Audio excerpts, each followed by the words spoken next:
Hi everyone and welcome back to Geordie Pride, Voices from the Northeast. This week we're joined by the fabulous Ophelia Balls, a legendary drag cabaret artist from Newcastle who's graced the stages of the Northeast and beyond for over 3 decades.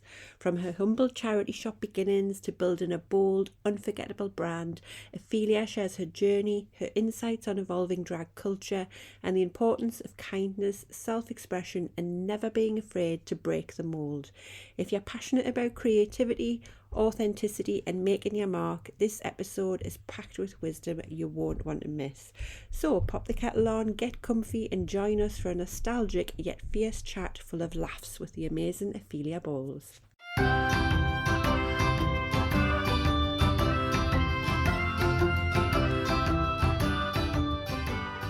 You're listening to Geordie Pride, Voices from the Northeast. I'm Hayley and alongside my cousin Angela, we're thrilled to bring you the stories that share the heart and soul of the Northeast of England. Each episode we'll dive into the lives of extraordinary Geordies and those who call the Northeast home, exploring their journeys and celebrating their achievements. From the time to the teas, from the arts to the sports fields, we're here to share the tales of passion, resilience and of course, Geordie Pride. So whether you're from Whitley Bay or Washington, Gateshead or Gisborough, or you're just fascinated by the spirit of the Northeast, join us as we natter with the best the Northeast has to offer.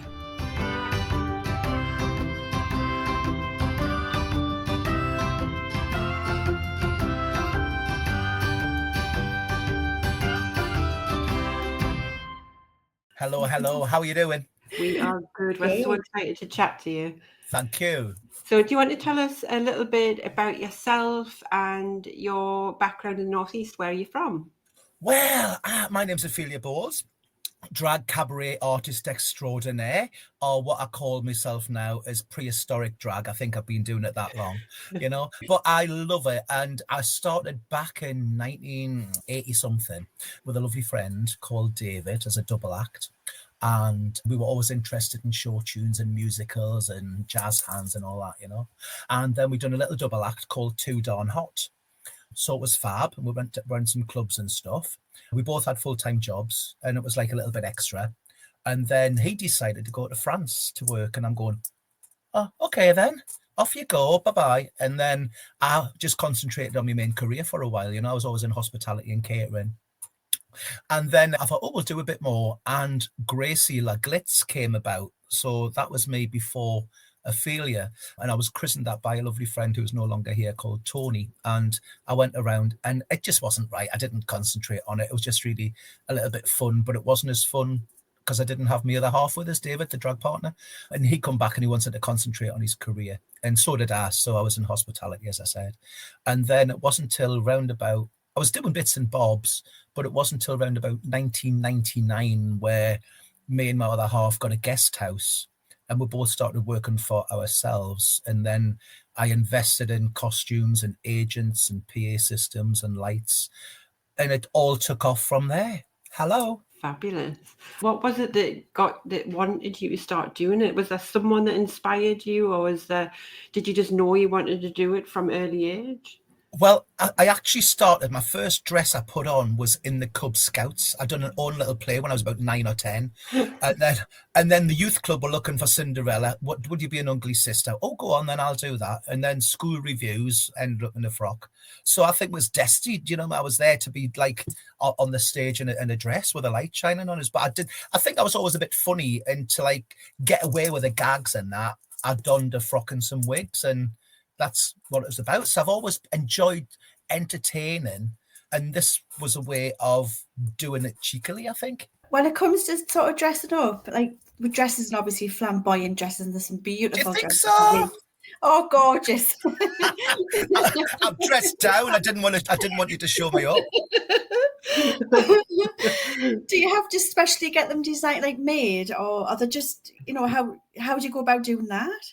Well, when I was a bit thinner and I smoked 40 a day, I could buy off the peg, right? But now I don't smoke and I put on 3 extra stone. And what I tend to do is I see a fabric, and the fabric to me sells it. So I can pay up to 25, 30 quid a meter for fabric. And if it's something like this, you just need something simple. But if it's a a cheaper fabric, you need frills and underneaths and right lining and more of it, you know. And I think in this day and age now, everyone is so very, very lucky to have what we call the internet. When I first started, you just couldn't get a hold of stuff like this, you know. I was going to Gosforth because posh people died and they had money. And the charity shops. So I was raking through all the charity shops and gossip. This is true, you know. So you knew that upon Teelan would have a special trip up on the bus to Ponteelan where you get a sequin two-piece or a nice frock because you knew it would be a label from Phoenix French or something. But you didn't have the internet, so that's how I used to do stuff. And hair, again, no internet. The back of the Sun or the Daily Mirror, you would see 3 wigs, $29.99, 28 days for a delivery, and you would pay the money, send a check in, and hope for the best that you're going to get some decent ones come back.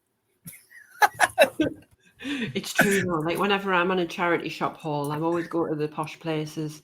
Like if you go to like Ponteelan, Darras Hall, or there you go. yeah. But so They the just younger ones go, panic. hey, really, Ophelia? And they don't believe us, you know, because they all just use, oh, that's nice, bam, bam, bam, and they're off and they've got it, you know. But Yeah, well, it was yeah. a challenge for me. We didn't have none of that, you know. So getting back to the dresses, I used to buy stuff in the younger day, but now with the internet, you see something and I like it, I'll swap it around, I'll change the color. So I'm inspired by certain things, and I'll try my best to whoever's going to make them for us to give them a rough idea of what I want, and it normally comes back similar to what I want. But I can't buy off the peg anymore, and I just as well as it's nice to be individual and unique, you know. Definitely. I love your wig, by the way. It's gorgeous. Well, this is it's a burnt orange one. It's ombre. It's down here. I haven't done my roots for you. My roots need doing on this one. You know, we were just saying before we started recording that we just felt, me and Angela felt super underdressed. It's like, look at my hair, look at you. Well, I agree. I knew that I could have come underdressed as well, you know, but I couldn't. We have a standard over here. You look fab. You look brilliant. Well, so how many wigs have you got? Oh, well, I don't want to turn around because I'll pull me plugs out. I think there's about 30 here, and then above here there's another 10. Wow. And then in boxes there's some that need restyles, so there's about another 12 to 14 there. And then there's a bag of what I call flatties, so they're just like you put on and they just hang. So all of these, if you can see, they go on heads, and normally there's a bag on top just to keep the dust off and stuff. So wherever I go, you see us with a case and a carrier bag. It must cost you an absolute fortune. It does, but I think it's all about moderation. You know where you're going to go, you know what you're going to be hosting or working at, and sometimes you need new things for people to see. They want to see your new stuff, you know. But then there's other times where this, I know, say another 3 or 4 wears, it'll look sad and tired, and I've got a couple of friends who can do restyles, so I'll send them off and say, oh, give us a sweep over there, or make it higher, or just keep it down. It's really good where you can got friends where it's not just buying a hair, it's they can restyle it for you as well. So otherwise you end up with loads, so you've got to have them recycled. So yes, it does cost a lot of money. Yeah I could only imagine keeping up with all of them. I wouldn't know where to start. I think it's always gets you get out what you put in as well. So I think I've created a brand and a standard for me.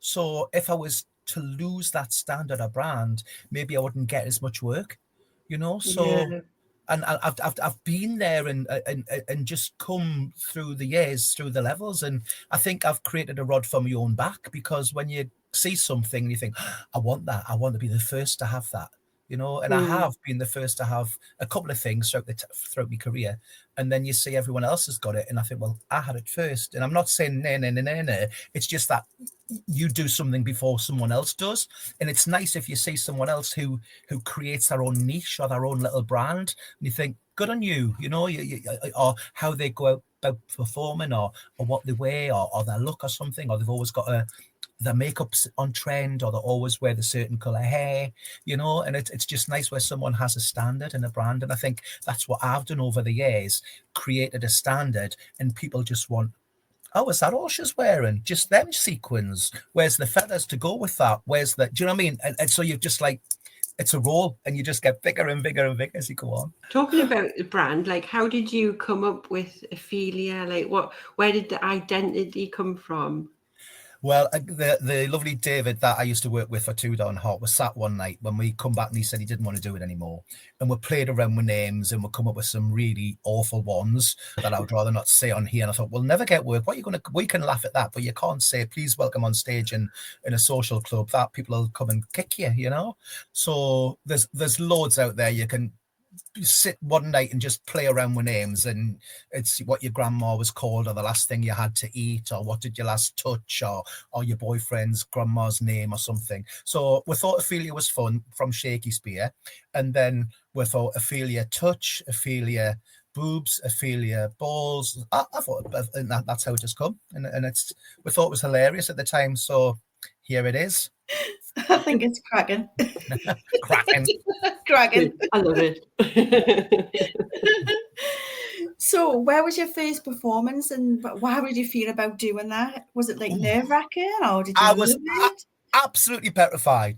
I'll tell you where it was. It was in a gay nightclub called Rockshots on Waterloo Street.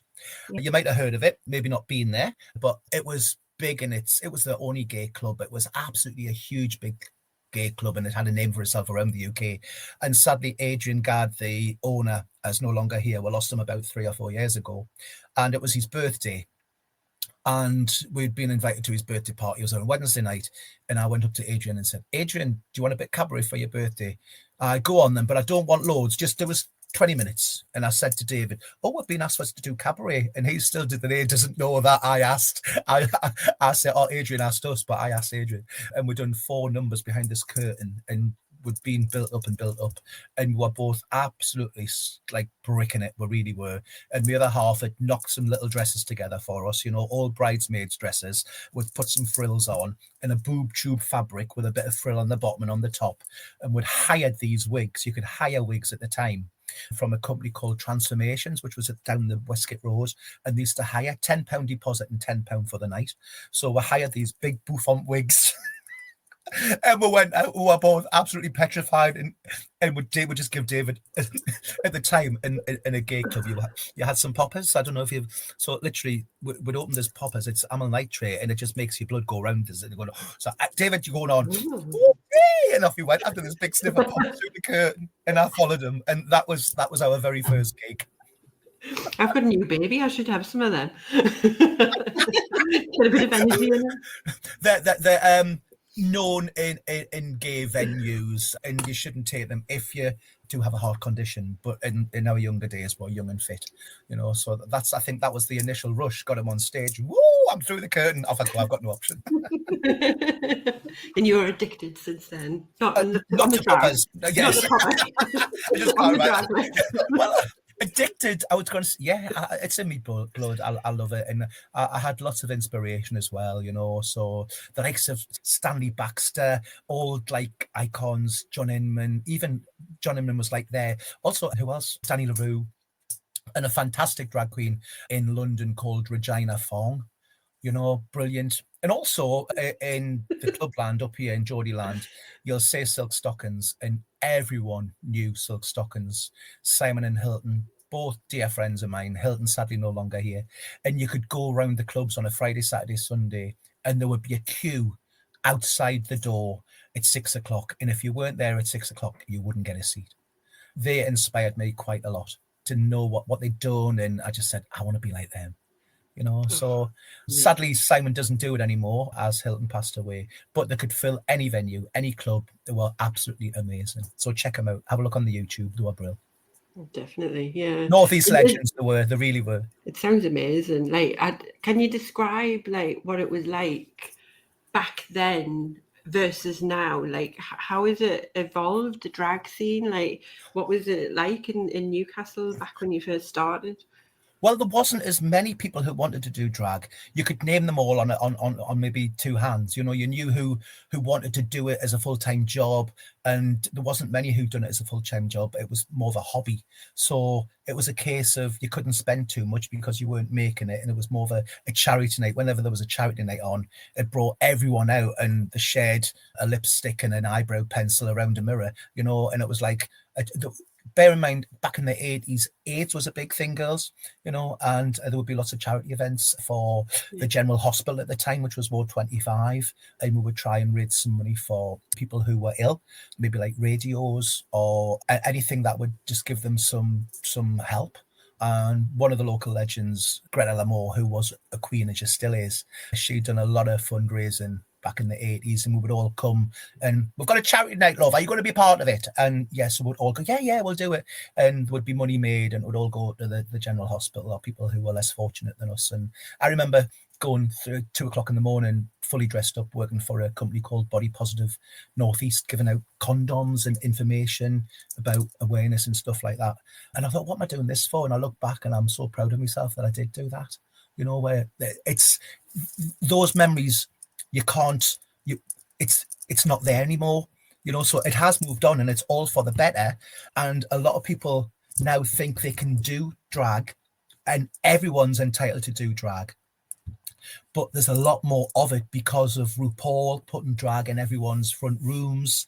But going back to the 80s and 90s, I think you had to have something different to survive, or be able to spend a bit of money and know what you are doing to entertain people, because if not, people would throw tins of fruit at you, you know. It's just but now I think everyone thinks it's easy, and there's so many different levels and avenues of drag now, where at one point it was a man in a dress. It's no longer a man in a dress, it's more than that.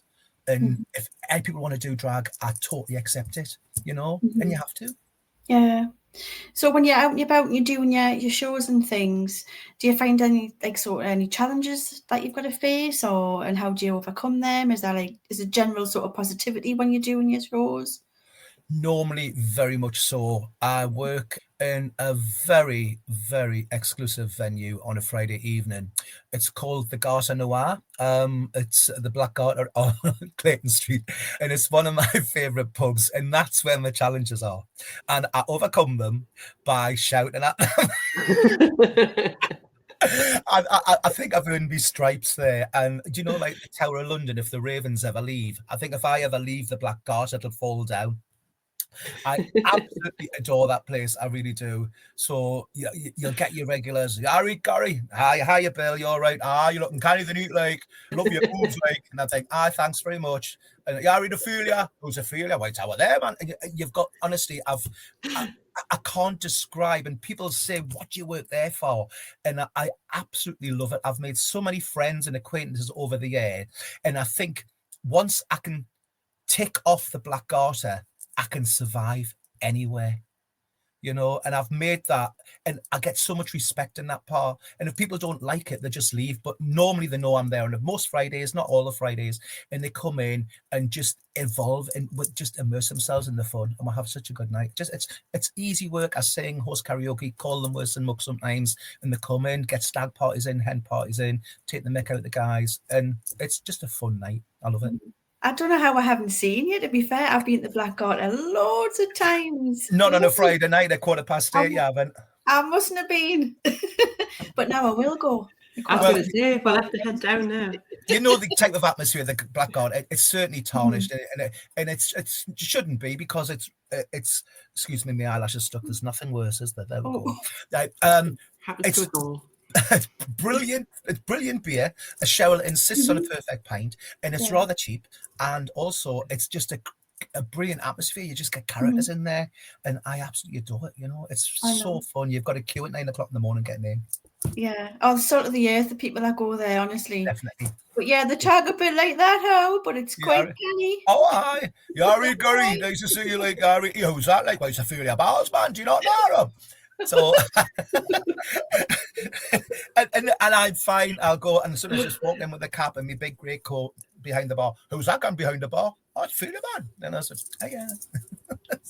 I love it. It's a different world, and I wouldn't change it. If I totally retire, I would still do me Friday night at the Black Garter just for something to do and just like enjoy it, because I really, really do. I'm coming down on a Friday night. 25 years I've been there, girls. Wow. I know, 25 years. Think of the amount of people I have met in the Black Garter over 25 years. Yes, I know. Amazing. I know. Well done. Have you done a lot of drag outside of Newcastle, and like how does it compare? Like, I mean, we're from the northeast. We love Newcastle. Mhm. Like, we've got such a good group of people. Like, we're banter, like we're sense of humor. Like, I love it. But like, I'd love to see like how it compares like to other parts of the country when you do drag. Is it much of the same or? No, not at all. I think if you get yourself a name for yourself, people will come and support you. But I have been lucky. I've had agents, and I've worked in Edinburgh, and I had an agent in Sheffield who would put us to Rotherham and Halifax, Huddersfield, Sheffield, and I would do all these bars. And ladies' nights, I've done a lot of ladies' nights with strippers, and I had to share the dressing room with them. It was terrible. Oh no, I can only imagine that was a terrible chore. Terrible. Stop looking at me now. No, and then I worked in Brighton a couple of times. I've been lucky enough to went to Mallorca and done a bit in Benidorm. But it's party time over abroad. But coming back to this country, I've done Belfast, I've done Scotland. I've been all over. So yes, I think if you're good, you'll get well received. But if you've got a name for yourself and people know you, it's even better, and they appreciate it. They know you, so they want to come and support you. Oh, definitely. Have you got like a special performance that you've done, or something that's been really like fun that sticks out in your mind? You think, oh, I've got to tell the girls this. I've probably got a few. I've got some dramas though with shows that I've done. One of them that we used to have a snake, and that was when I had the double act with David. That was one of the highlights. We got these fabrics, red and white, up and down fabric. It was stripes, and we come out with this snake, and it was like an Egyptian dance. And this was one of the highlights. We got a snake, a royal python, just to come out with a snake, and we wanted one, and it just wasn't eaten. And we thought, we've got to keep this snake in the show. So we had to feed it frozen stuff, and it wasn't eating the frozen stuff. So we had to then buy a live mouse, to try and keep the snake alive. And then we popped it in, and then put the lid on, said, right, hopefully you'll eat it in the morning. And then we got up in the morning, and the snake's sitting as the mouse is sitting on the snake's back, just cleaning itself. So I had to buy a cage for the mouse. With 2 pets. So I know that's taken away from my favourite performance, but one of those was the snake performance that I absolutely loved. And another one was an AIDS benefit. It was a song that I just lit a candle, and I had the whole room with us, and I really felt that it was a lovely performance. And some shows I finish off, I take all this off and I become a man. And there's a piece of music by a local guy called John Miles. He's sadly no longer with us. And it's called Music Was My First Love. And I normally sometimes finish some of my shows, my big club shows and corporate hospitality events. And sometimes I'll finish my shows like that. That normally always works. And I just get a buzz, because it's just like really nice. People appreciate what you're doing. And there's another one that I do, and I turn into the Angel of the North. So that one's always fun. It just the crowd go, yo! And they're touching performances I've done. I love that. How do you change into the Angel of the North? Are you allowed to say, or is that like a little secret? No, I've just normally I've got like quick change music. So when I'm doing different characters, and I'll put that little bit extra in, so I'll step into this costume. Then I've got a big silver one over the top, and then I'll just some lip sync to some words. Then that comes off in the music, and then arms are up, and then there we are. Love it. Oh, fabulous. Actually, talking about that, like, can you just give a little insight as to how you get ready for these events? Like, how long does it take you? Like, what's the process of going from Gary to Ophelia? Well, I've made life a bit simpler over the last 6 to 7 years. Used to have PA systems, mini disc systems, CD systems, computers, laptops. everything that you need, and lights, smoke machines, setting it all up. And if you're in a social club, the chances are that the club room's upstairs, so you've got to get it all upstairs, then you've got to set it all up, and then you've got the club secretary, so you kind of prop the door open without maintenance, so you've got all the health and safety issues to deal with, which is fine, totally accept them. And then you've got to set it all up, and then you've got to perform, and then you've got to take it all down, then you've got to get home. And I'm getting on, I'm 35, I thought, I don't need this anymore, so I only do gigs now that have a DJ or a disco equipment, or I can plug in there. So then I've just got to take my costumes with me in different hairs. So and sometimes like banners for advertising and stuff. So I haven't got any PA system at all. So I've made life easier that way. But say if I'm working on a Saturday evening, I would maybe start. I normally try and get to a venue about 6 o'clock. Regardless of what time the crowd's coming in, then I know I can set up backstage. I can work out what I'm going to do, set any props that I need up, any advertising banners that I can get all sorted. Have a chat with people, see how many's in, what time they might be having food. So I need to know what time I've got to be ready for. I'm normally always working not just by myself, but I'll either be working with some guys as well. So on stripper nights, so I need to tell them what time to be there. And also sometimes I'm starting work with younger queens now, and I think it's nice just to put the younger queens with me, and I've got 3 or 4 that are more than happy to work with us. They love working with us, and I think it's a great way of mixing the old with the new, and it goes down great. So I've got all these younger generation queens who can death drop and slut drop and yah, and they're lovely. They're really good friends of mine, and so the crowd interact with the younger generation and me. So I've got to make sure that I'm there for them. I want to find out different times and then work out if there's disco after we finish, and allow people to have a little dance before the taxis come. So it's all of that, incorporating that in, so it's not just a 7-Eleven affair, it's a lot more than that. Yeah, there must be loads going into it. Do you if you were to give some advice to someone who was wanting to become like a drag artist, what advice would you give them? Oh, don't get too big before your time.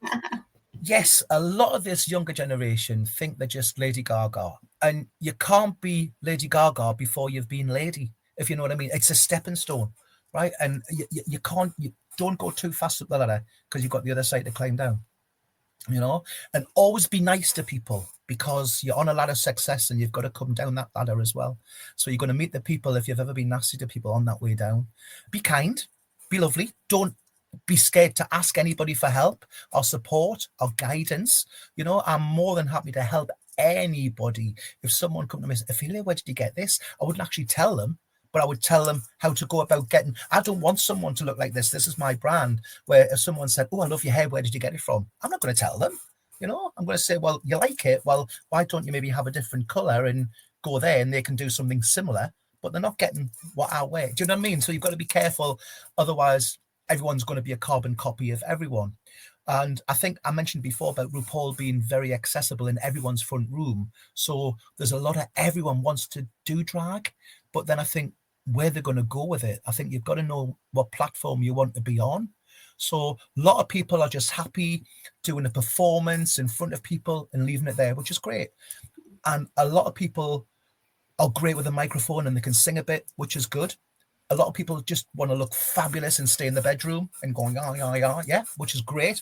So you've got different types of queens. Do people want to do it as a full-time job and they're capable of? So you've got people who maybe don't want to do it, but work in makeup and they're brilliant at putting faces on and they can dress amazing and they're happy just doing a performance.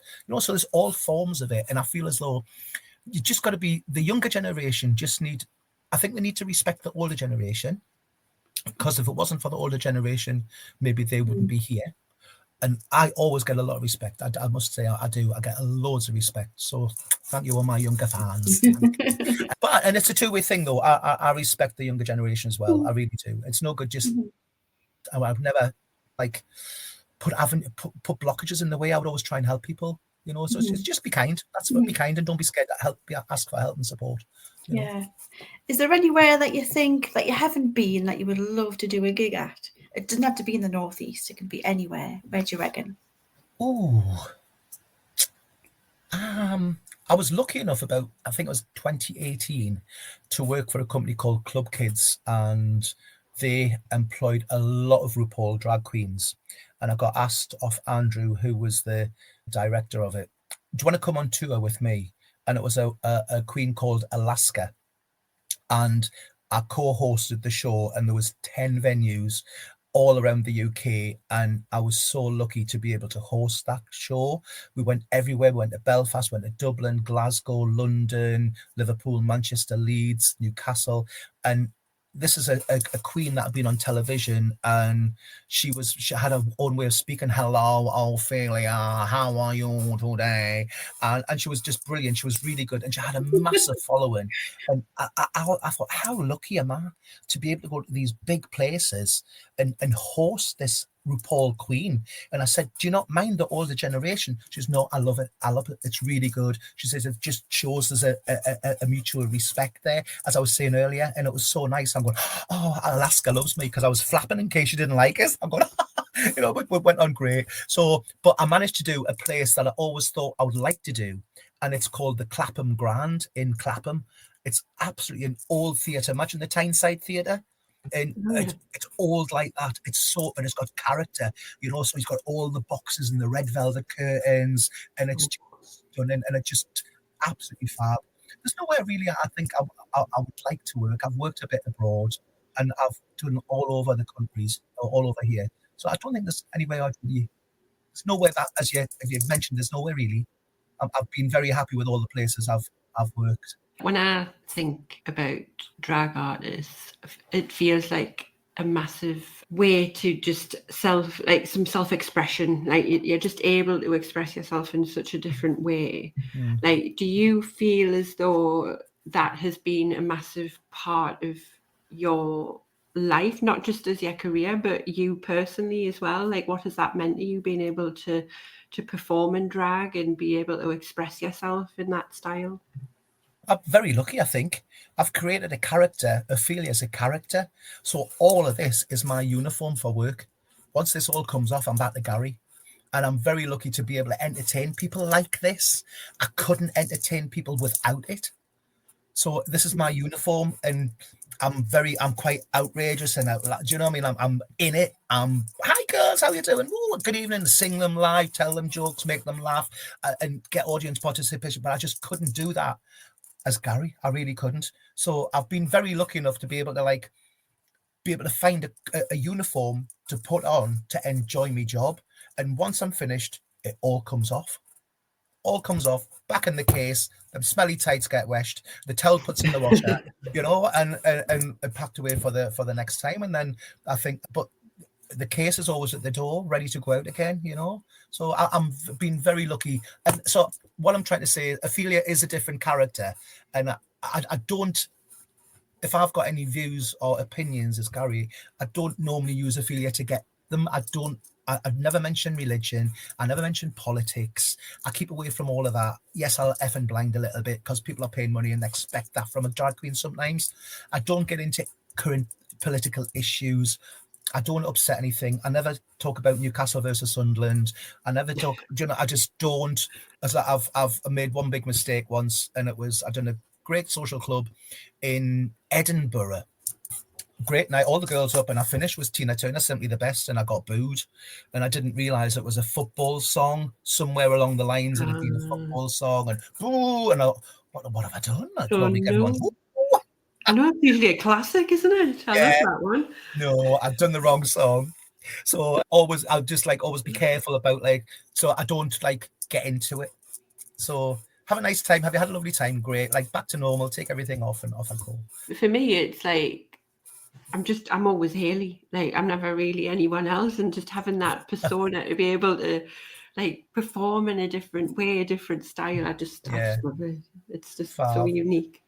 Oh, it is, and I do. I am very lucky, so I can get away with a bit more cheeky and a bit naughtiness, especially with the straight heterosexual fellas. You know what I mean? Oh, so you can just especially if the missus are in. You just they love it.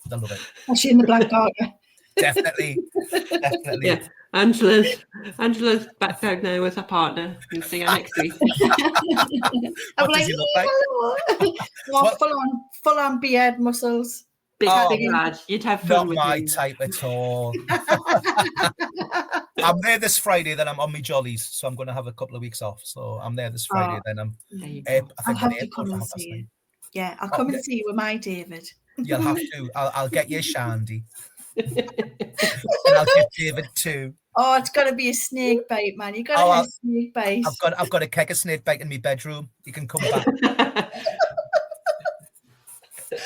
Oh, I'll get him on brilliant. the karaoke, but he'll have to learn in my bedroom first. See, that's that type of stuff I do all the time, and then it just works. It works for me. So Definitely. Oh, we'll have to definitely come and see you. I do. It's a fun night, you know. Don't stay all night because you'll go, what on earth? But come in for a couple then and off you trot to somewhere nice.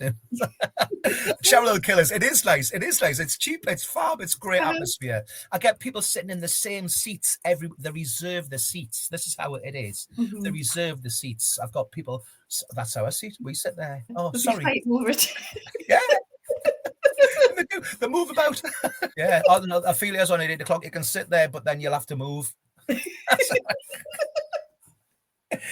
Oh, brilliant. I'm having a big, at some point, I'm playing with my ear. Sorry, it keeps dropping out. At some point this year, we're going to be having a big celebration, as I said, because we've been there 25 years. And I think I can say the word, I think I've made the Black Garter an institution. You know, you would never think a drag queen would work in a bar like the Black Garter, you know.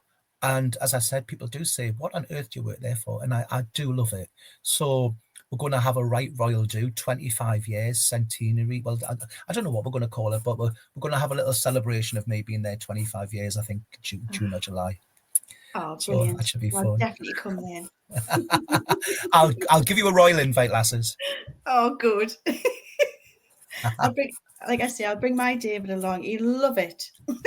Well, and then I'll look after David and you get home, you see. Yeah? Yeah. I'm just on the water as well. I thought, well, I have a little gin and lemonade. I'm just on the water. How sad am I?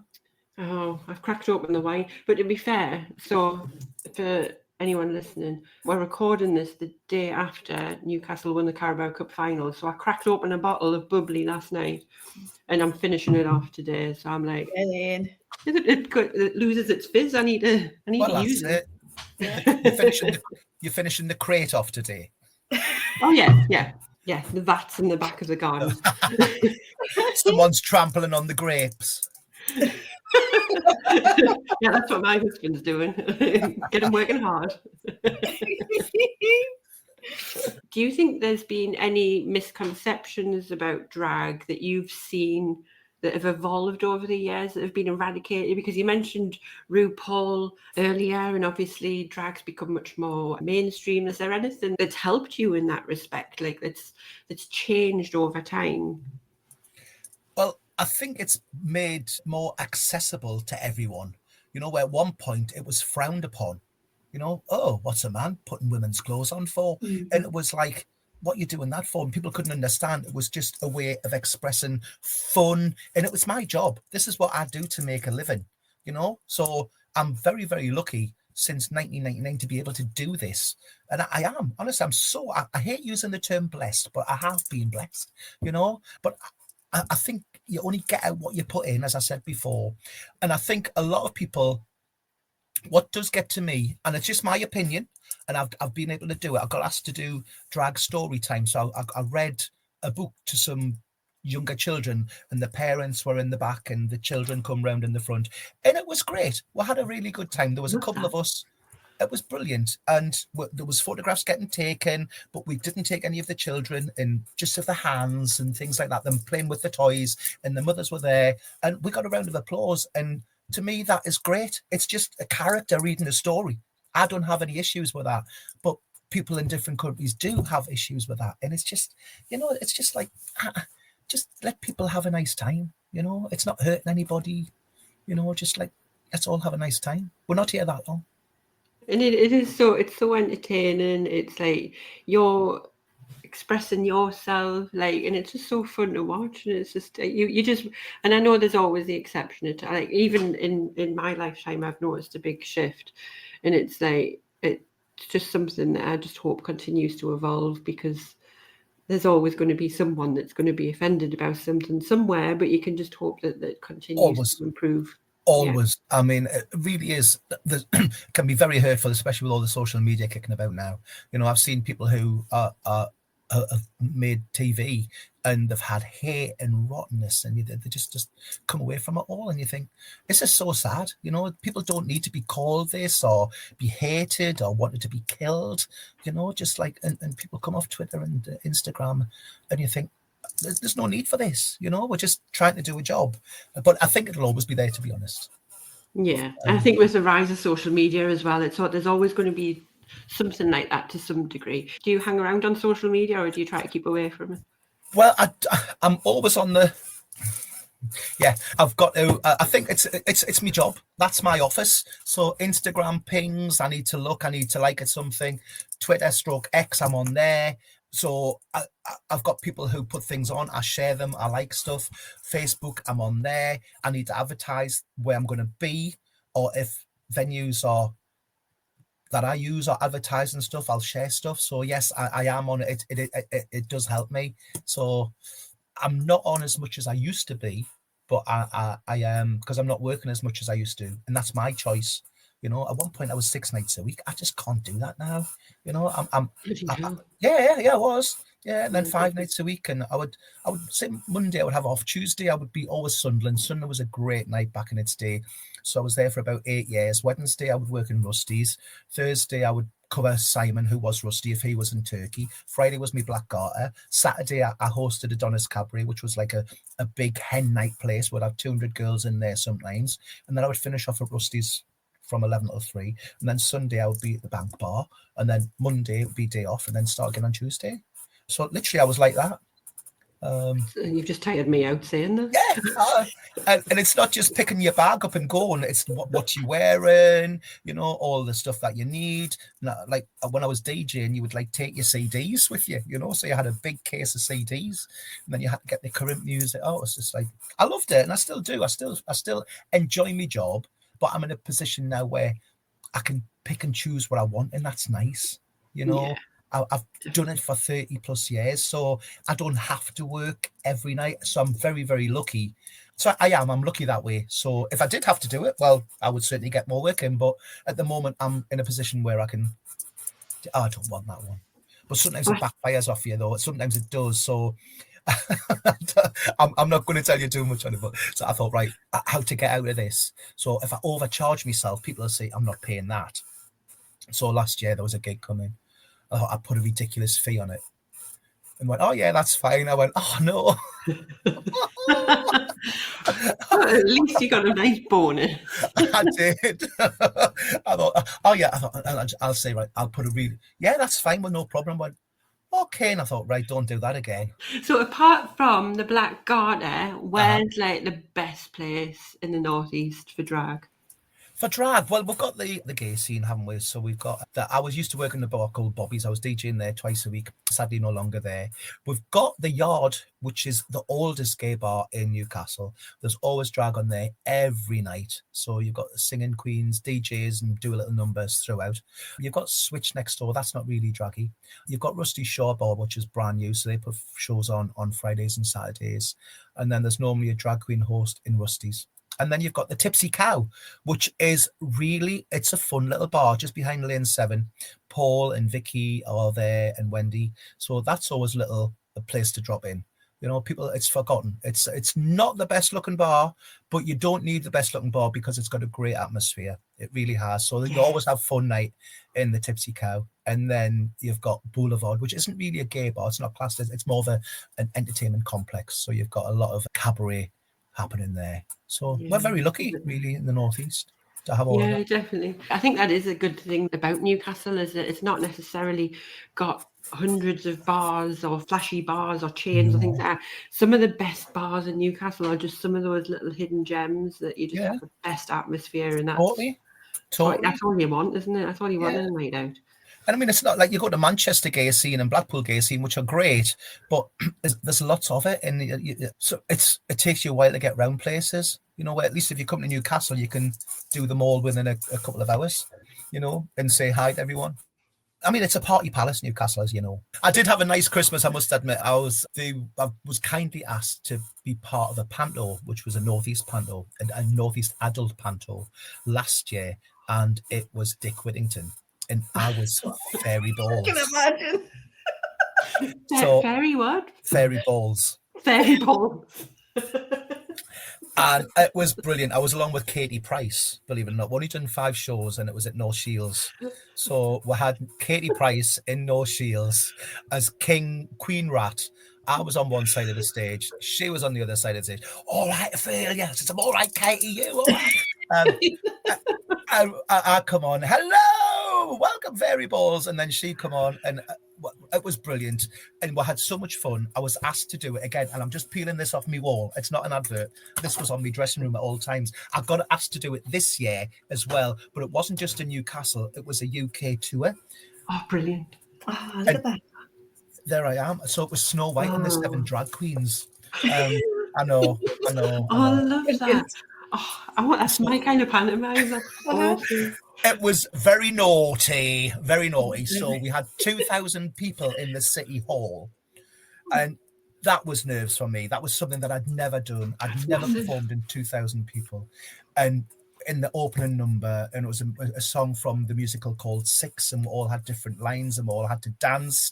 I can't dance, but I managed it great, and the audience was absolutely fantastic. So we went to 9 places on a tour bus. So the next night we were in Brighton, the next night we were in Leeds, the next night we were in Glasgow. So that was fun. So that was a new thing that I hadn't really done, theatrical panto. So I've put that on my list and ticked off. I love that. Is there any other big dreams that you want to tick off your list other than panto?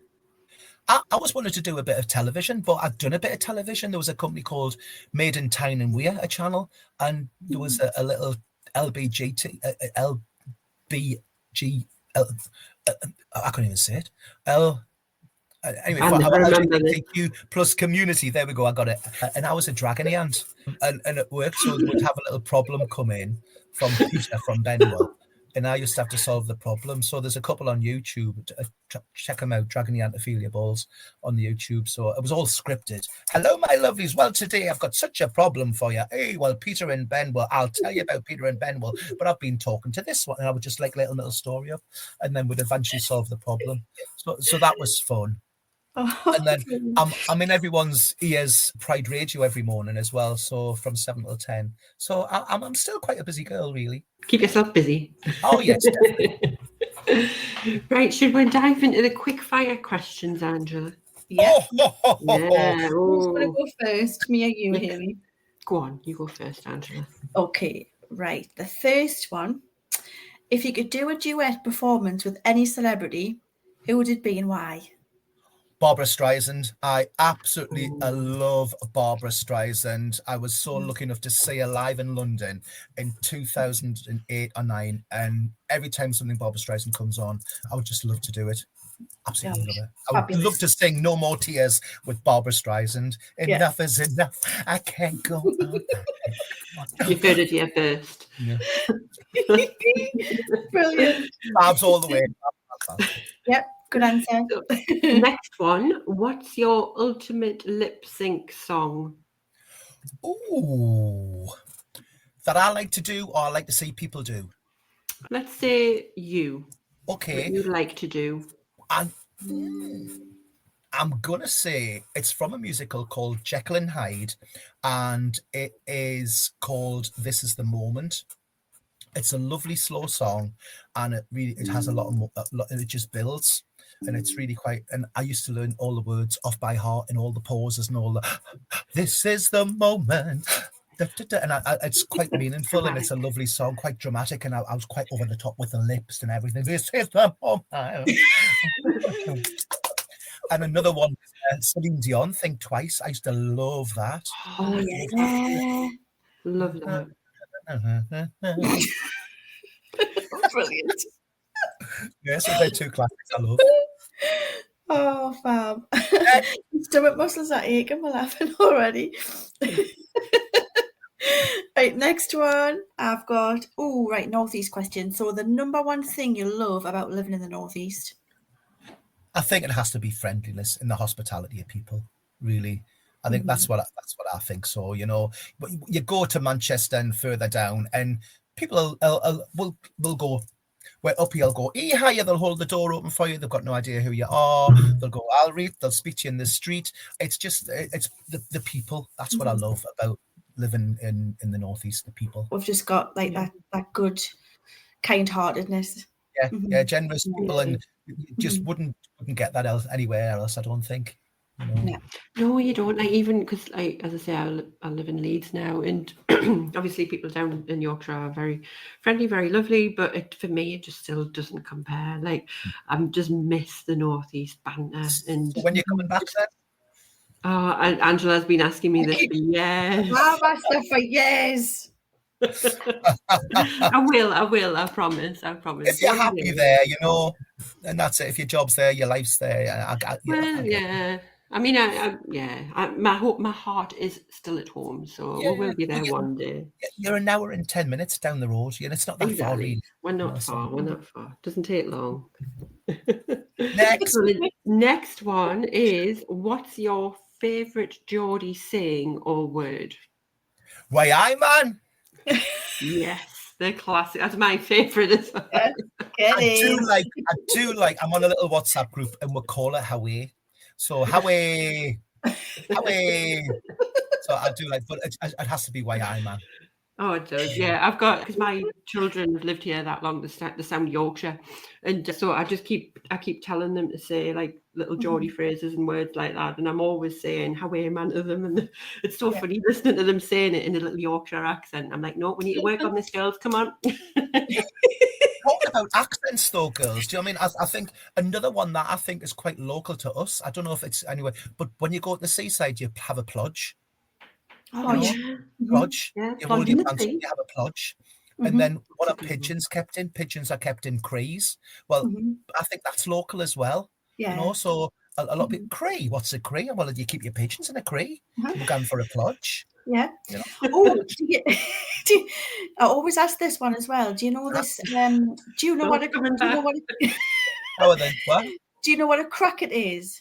Yes, it's something you sit on. There you go. You see, yes, it's a little stool, and if you turn it upside down, you get 4 on. Yes. Redemption. You know what? You're the only one that's actually said the right answer. I've had to tell everyone else what it means. It's like, do you not know what a cracket is? All I can describe it as is like like what I would say, a milking stool, like a little and with 4 legs. Yeah, and it's a little cracket. And the prize don't get your grandma's cracket. Yeah, and sit by the fire on your cracket, toasting your crumpets. Yes. You finally got it. Yeah.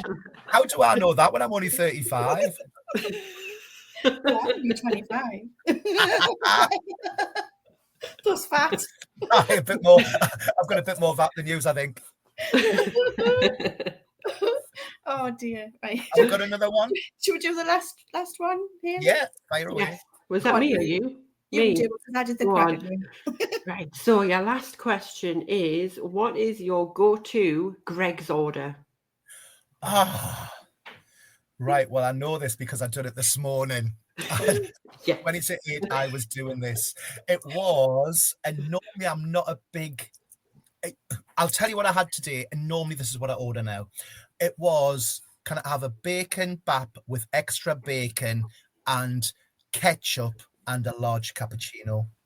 Yes. Can you ask for extra bacon? Yeah, you pay for it though. Yeah. Oh, I didn't know that, mate. Oh, I got an extra bit. Yeah, she must have.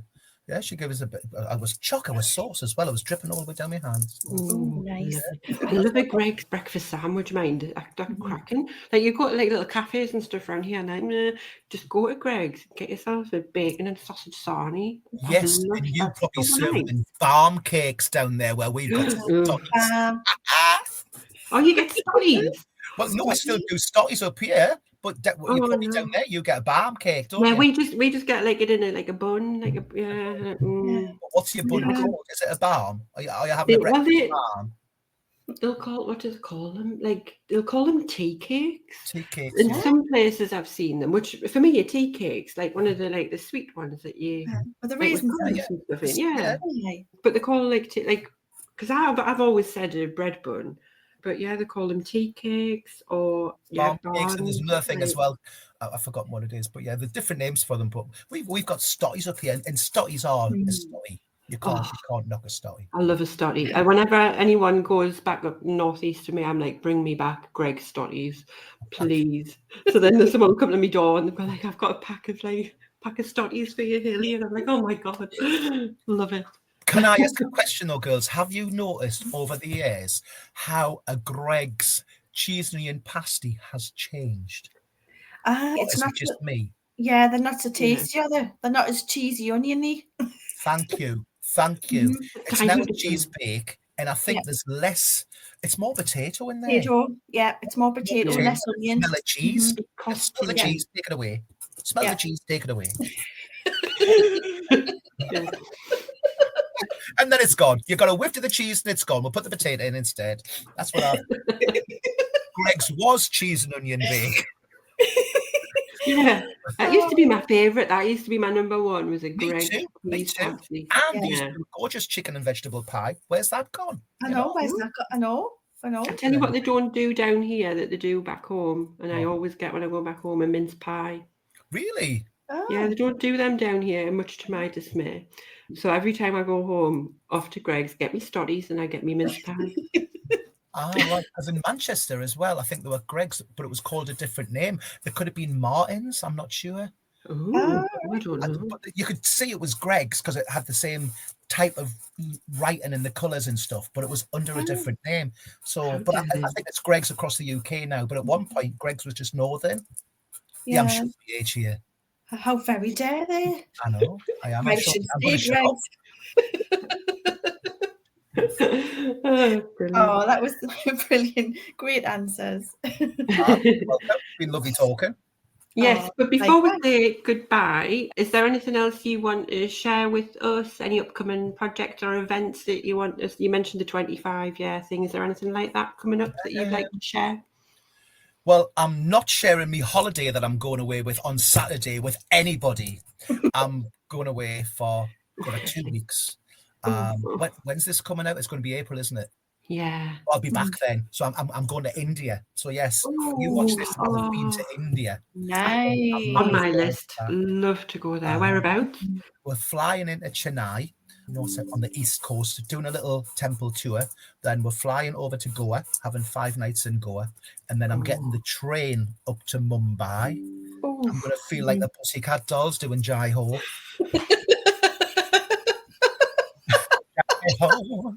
I just can't wait. I've got I just can't wait. It's going to be so exciting. I'm going with a partner. I'm going with Claire, a travel companion who we've managed to see lots of the world. So I've been very, very lucky. And I think it's going to be her last long haul holiday. So I'm really looking forward to that. Oh, amazing. Have a lovely time. And I'm looking forward to growing a beard. The problems that you have, it's all trendy. Like your fella, has he got a beard? Yeah, full on. Yeah, full on. Well, me too. The last time I had a full on was not as big as yours, but the last time I had a full on with COVID, and I didn't realise that it was coming in different colours. Well, it never used to. I don't know what the problem was there, but yeah, that's what I'm looking forward to. Not shaving every day. What else am I looking forward to this year? I can't reveal it yet because it hasn't been officially advertised, but I think I'm doing something with Northern Pride, Newcastle Pride. So that'll be interesting. What else have I got lined up? Not much really. Chillaxing, doing a couple of private events, doing some weddings, still working for Pride Radio, which I love. It's really good. That's fun. Get to meet lots of people. Possibly hosting an event in South Shields for South Tyneside Pride. So yeah, and just plodding on and still out there in the world of social media.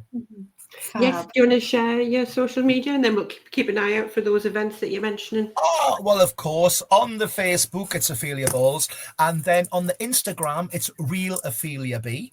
And then on the Twitter /X, it's Real Ophelia B as well. So give us a few more followers and I'll get up to 5,000. I can't wait. I'll be dead excited.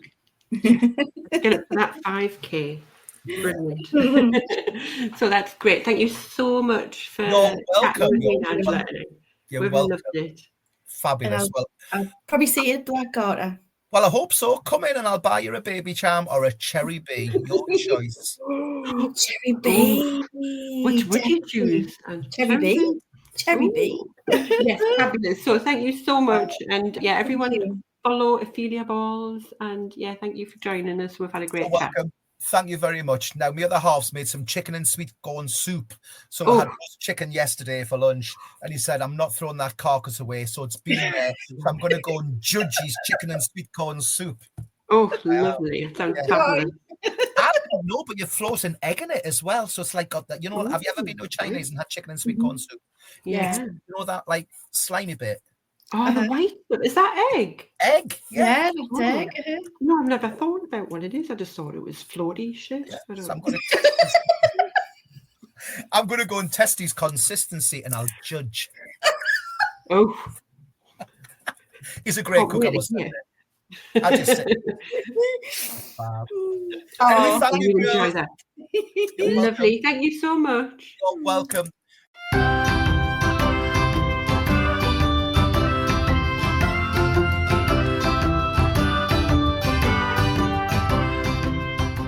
Thanks so much for listening.